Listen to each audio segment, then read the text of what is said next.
초등학교 고학년 무렵에 있었던 일이다. 당신의 방은 다다미가 깔리고 문풍지 바른 미닫이 문이 있는 일본식 방으로 이불을 깔고 잤었다. 어느 날 밤, 열이 심하게 올라 방에 누워있던 난 문득 한밤중에 눈이 떠졌다. 하루 종일 열 때문에 자고 있었으니 한밤중에 깨어난 것도 무리는 아니었다. 당연히 방 안에 불이 모두 꺼져 있고 미닫이 문도 닫혀 있었으니 방 안은 칠흑 같았다. 하지만 어두운 와중에도 눈이 조금씩 어둠에 익숙해지며 방 안의 모습이 조금씩 보이기 시작했다. 그런 상태로 멍하니 미닫이 문을 바라보고 있는데 왠지 모르게 방 안이 이상하다는 생각이 들었다. 매일 보고 살고 있는 내 방인데도 뭔가 어색했다고 느꼈다. 그리고 눈치를 챘다.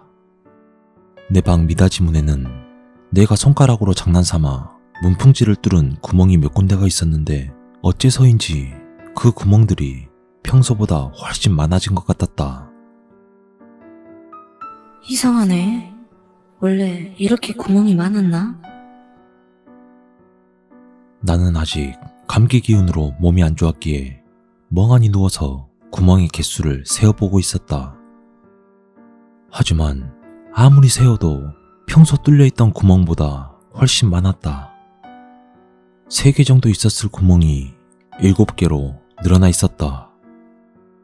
역시 이상하다 싶어 다시 세어보고 있는데 그 순간 문풍지가 찢어지며 구멍이 뚫렸다. 난 순간 얼어붙고 말았다. 미닫이 문 바깥쪽은 유리로 되어 있고 구멍을 뚫을 수 있는 건 방 안에서뿐. 혼란스러운 와중에 놀리기라도 하는 것 마냥 또 부욱하며 다른 곳에 구멍이 뚫렸다. 무서워서 일어나고 싶었지만 도저히 몸을 움직이기엔 상태가 너무 안 좋았다. 더 이상 문 쪽을 보고 싶지 않지만 그렇다고 등을 보이는 것도 두려웠다.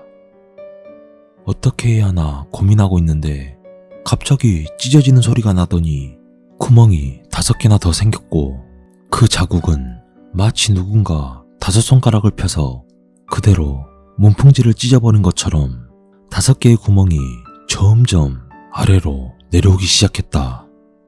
나는 겁에 질려 반쯤 울고 있었지만 눈을 뗄 수는 없었다. 그리고 문풍지가 찢어져 생긴 큰 틈 사이로 까맣고 긴 머리카락이 방 안으로 흘러들어왔다. 난 귀신이라고 확정했다. 머리카락은 자꾸 방 안으로 들어와 어느새 방바닥이 새까맣게 변할 정도였다. 나는 기절했고 아침에 일어났을 땐 정말 거짓말같이 미닫이 문의 문풍지는 구멍 하나 없이 깨끗했다. 내가 뚫은 구멍마저 사라지고 완전히 종이를 새로 바른 것 같았다. 이상하다 싶어 종이를 잘 살펴봤는데 새 종이가 아닌 오래전에 붙인 것 같은 누런 종이였다. 그렇게 나는 얼른 방을 나서며 문을 다시 닫는데 문 밖 닫혀있던 유리창에 손자국 2개와 긴 머리카락이 10개가량 붙어 있었다.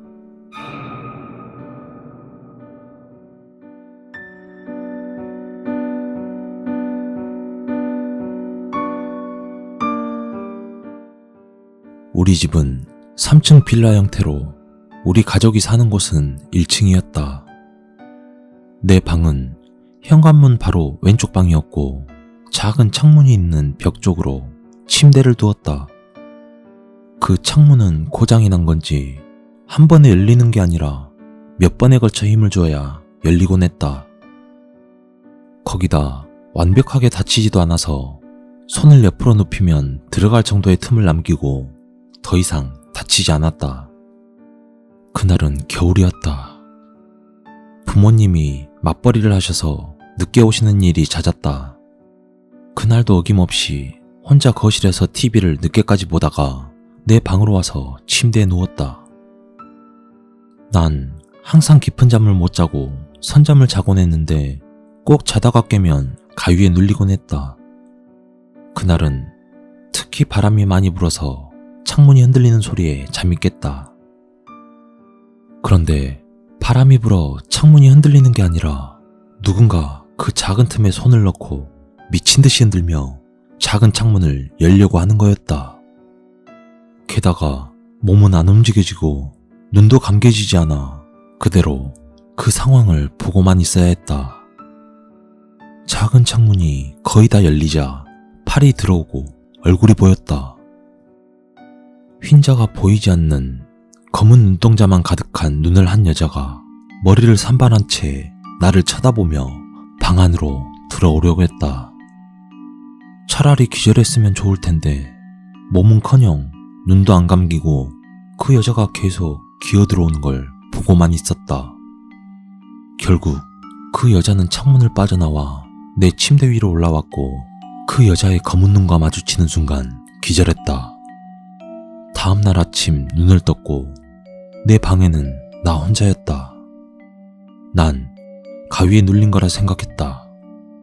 일단 안방에 있는 부모님을 보러 가기 위해 몸을 일으키는데 내 자리 옆에 누군가 누워있다가 일어나면 생기는 움푹 파인 흔적이 남아있었다.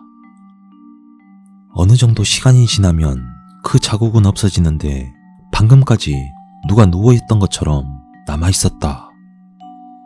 게다가 그 흔적 주변에 긴 머리카락까지 남아있었고 우리 집에는 그 긴 머리를 한 사람이 없었다.